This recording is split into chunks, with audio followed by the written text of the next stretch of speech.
du lii lay may sant baayu Seydu Nooru Ñas moom mi babal xewal suñun ba tax ñi raw sa géer yaa Ñas rasuula fi masa gada ye Makka jëm Madina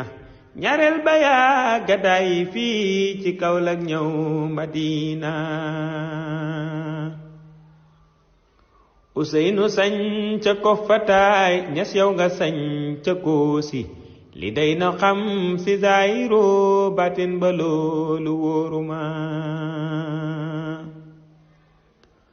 xawma ku dekkal Tayfa Ñas yaay ki dekkal Tayba jombal nga mboole mi jinne ba njuuma yaa ngi tarbiya machine ya riir fa Tayba mbooloo ma riir fa Tayba